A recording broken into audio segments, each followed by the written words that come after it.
Good evening and welcome to California Today. I'm David Lam. Let's take a look at today's stories. Parents are outraged after learning teachers are promoting LGBTQ clubs without them knowing. Some vented at a meeting. Los Angeles will be delaying its COVID-19 vaccine mandate for students 12 and older. 28,000 unvaccinated students would be at risk of being blocked from going to school if the deadline isn't pushed back. A U.S. federal grand jury accused an oil company and two of its subsidiaries of negligence in the October oil spill off the coast of Los Angeles. The spill is said to be the worst in 3 decades. A California pipeline spill that fouled beaches south of Los Angeles in October has now led to federal criminal indictments against 3 companies. The U.S. Department of Justice said a grand jury accused Amplify Energy and 2 of its subsidiaries of failing to properly respond to 8 alarms over more than 13 hours on the night of October 1st and into the morning of October 2nd. The indictment also accuses Amplify and its subsidiaries of shutting and restarting the pipeline 5 times after the first 5 alarms were triggered, sending oil flowing through the damaged pipeline for more than 3 hours. Amplify said its leak detection system was malfunctioning, misinforming crews of the leak location. In a statement, Amplify said the detection system was, quote, wrongly signaling a potential leak at the platform, where no leak could be detected by the platform personnel and where no leak was actually occurring. The oil spill left fish dead, birds mired in petroleum, and wetlands contaminated in what local officials called an environmental catastrophe. A former advertising executive in San Francisco was sentenced to 3 years in prison in order to pay more than $8 million in reparations for bank, wire, and securities fraud.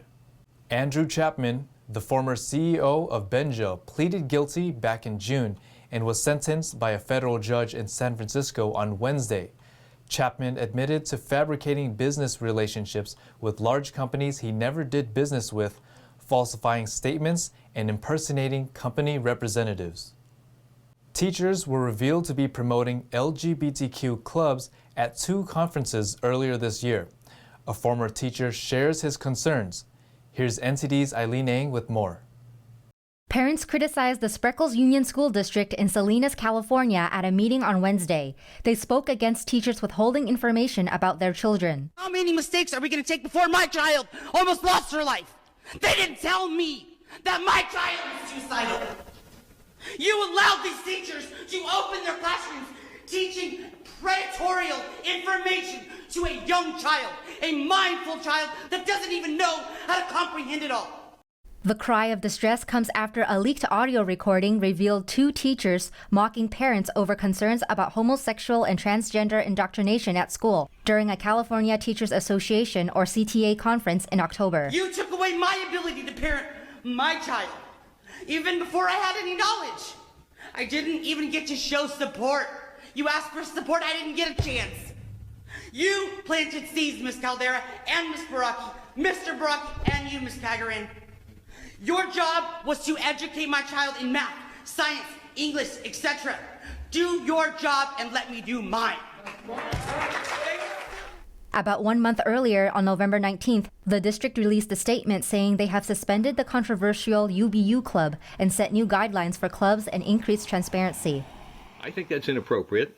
To me, it's illegal, it's unethical, it's immoral, and it doesn't work very well developmentally for kids in the 4th and 5th grades. Arata, a former teacher, said the teachers are violating a federal code, which states that parents have the primary responsibility for the education of their children, and states, localities, and private institutions have the primary responsibility for supporting that parental role. And the teachers involved, they're assuming parental responsibility. They're usurping parental responsibility. They're doing things with kids, indoctrinating them, that is not their business. The essential business of schools is the teaching and learning of knowledge and skills, not indoctrination, which is what this is. Arata said schools are not notifying parents of their children attending these clubs. In February, another 2 elementary school teachers from the San Ramon Valley Unified School District were allegedly caught proposing to hide an LGBTQ club called PRISM at another CTA conference. Fox News obtained a PowerPoint presentation titled Affirming LGBTQ and Identities in Elementary School, and 2 teachers talking about having the club during lunchtime so parents won't question why their child needs to go to school earlier or stay later. Yes, that lunchtime is kind of that sweet spot where the kids don't need to come earlier or stay late, and kind of eliminates a little bit of that parent interaction. Hong Nguyen, Director of Educational Equity in the San Ramon Valley Unified School District, informed NTD that the teacher's presentation at the conference was not part of their work and taken out of context. She added, PRISM clubs, amongst other initiatives in the district, are there to ensure that all students have the conditions to be successful and to be a part of safe and welcoming environments. Hong encourages parents to reach out with any questions. Eileen Ang, NTD News, California. The Los Angeles School Board has voted to delay enforcing its COVID-19 vaccine mandate for students 12 and older. If the deadline wasn't pushed back, 28,000 unvaccinated students would be at risk of being barred from school. But for some parents, the delay doesn't go far enough. We hear more from a parent who's challenging the mandate in court. 28,000 unvaccinated students in Los Angeles no longer face being barred from in-person learning next month. The LA School Board Tuesday voted to push back the deadline of its student vaccine mandate from January 10th to the fall of 2022. A reporter for El American captured the moment parents protesting the mandate heard the news. Today, the board voted to suspend enforcement. The board said its decision was based on concerns over learning disruptions that could be caused by transferring tens of thousands of students to independent study. 87% of eligible students in the LA school district are vaccinated. In a statement, school board member Jackie Goldberg emphasized that although the deadline is delayed, the mandate remains. But some LA parents are still hoping they can strike it down in court. Meanwhile, in San Diego, a group of parents is fighting the same mandate in their school district.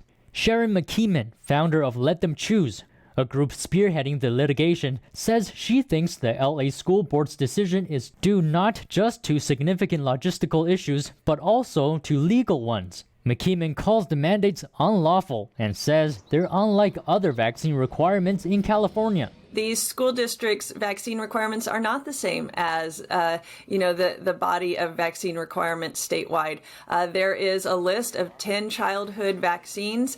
Most of those, there's a lot of opinions about them, but they have been around substantially longer than the COVID vaccine. Most of them are for illnesses that do more severely impact young people than COVID does.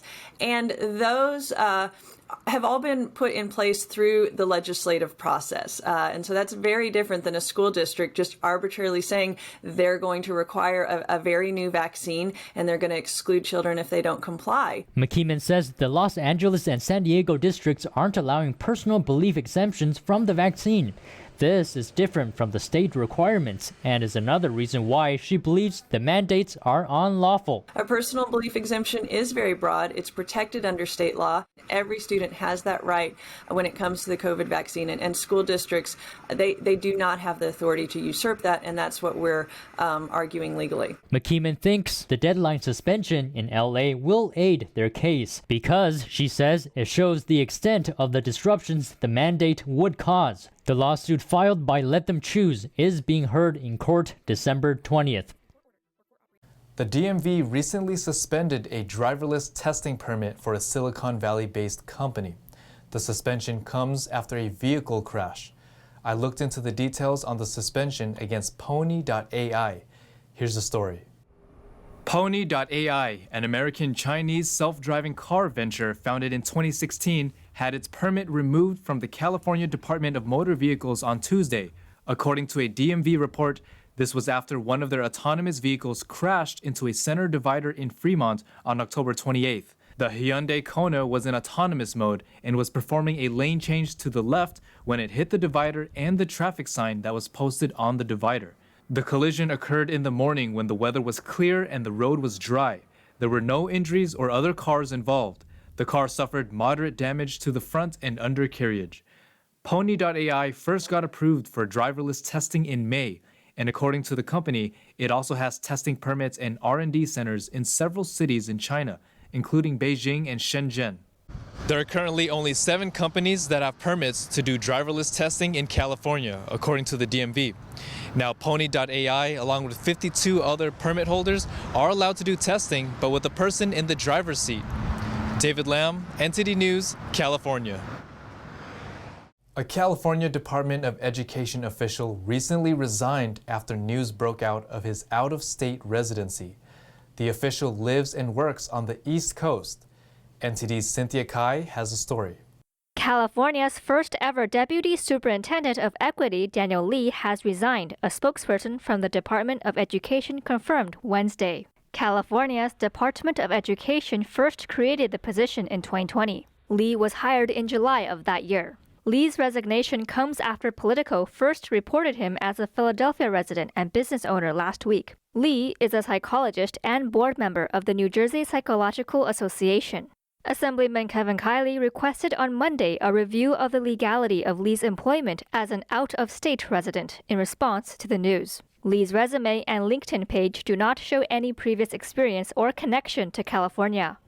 State Superintendent Tony Thurmond confirmed to Politico that Lee is a longtime friend and was hired when the pandemic opened the option of remote work practices. Lee has discussed issues such as mental health services in schools at California Assembly Committee hearings. We have to change the climate and the space of schools. We're dealing with grief. We're dealing with the wildfires, and that's a whole different level of environmental trauma and grief that we have to think about supporting as we're rolling out these projects. The position pays up to $180,000 in a taxpayer-funded salary and focuses on equity in counseling, social-emotional learning, among other student programs, according to the Department of Education. In a statement, the department said, following updated guidance from CalHR, Dr. Lee offered and we have accepted his resignation. We thank him for his work building and advancing CDE's educational equity and student mental health agendas. The Department of Education says it will begin searching for a candidate to fill Lee's position in the coming weeks. Cynthia Kai, NTD News, California. The Port of Los Angeles, the nation's busiest, says it is on track to move a record volume of imported cargo this year. But even as the backlog eases, a number of challenges still persist. The number of import containers on our docks is down significantly since we first announced plans for a container dwell fee. The threat of a fee has helped reduce containers lingering 9+ days on the import side of our business by 56%. Back on October 24th, Los Angeles port officials threatened to impose fees for slow-moving cargo that sit on the docks. Executive Director Gene Soroka says cargo containers are now moving off the docks faster, but nearly 100 ships are still drifting near the port or its neighboring sister port in Long Beach. One solution the port tried establishing was around-the-clock operations, but only one of its 7 container terminals has met that goal. Port officials say part of the problem is coordinating port operations with various stops in the supply chain at overnight hours. Another challenge is the 70,000 empty containers sitting at terminals, making it more difficult to move cargo to trucks. Soroka indicated that, despite improvements, snags in the supply chain are likely to continue. A winning California lottery ticket worth $11 million was picked up in the Bay Area. Locals spoke about the lottery at the 7-Eleven where the ticket was sold. A 7-Eleven located in South San Jose sold an $11 million lottery ticket, according to the Super Lotto Plus website. The store owner will receive $55,000 for selling the ticket. Locals spoke about the recent win. Someone locally won. I said, all right. So hopefully the person that won it is the one that really needs it. You just know that if you're playing, you're funding that as well as you're going to win too if you win. But like I say, whether if you win, lose, or draw, it's still a beautiful day. 7-Eleven employees said they were surprised that the winner wrote the numbers manually rather than getting a random selection from a machine. The win comes after a record-setting $7 million prize recently claimed by a California resident. It was the largest prize in California history. Super Lotto said that 95% of every dollar people spend on the lottery game goes back to supplemental funding of California public schools and colleges. For the 2020 fiscal year, Super Lotto Plus gave more than $1.8 billion to public schools in California, about 1% of the state's annual budget for public schools. Coming up, we'll get an update on the sports scene from NTD's Thomas Christian. More details on our sports roundup.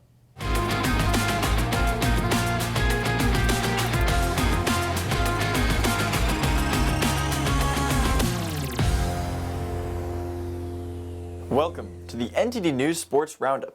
I'm Thomas Christian, taking you through the wide world of California athletics.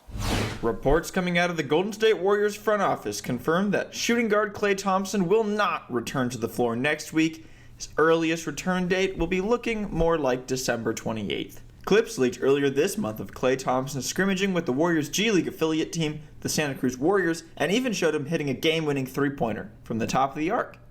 This comes after Thompson's 2-year hiatus from basketball. He missed the past 2 seasons with 2 very serious leg injuries, one to his Achilles and the other to his ACL. We last saw him play in the 2019 NBA Finals against the Toronto Raptors, where Golden State sorely missed Thompson and would have given the Warriors a much better shot at the championship had he been healthy.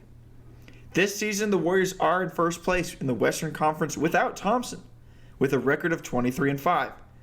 When Thompson returns, he looks to bolster their league-leading defensive rating and their top 3 offense. We still have no information on exactly when Thompson will return, but it is now expected to be in the week after the Warriors' Christmas Day game against their Western Conference rivals, the Phoenix Suns. Twice World Cup winning Alex Morgan made her way into the headlines when she joined the San Diego Wave FC, the National Women's Soccer League's expansion team. They said on Monday ahead of their inaugural season.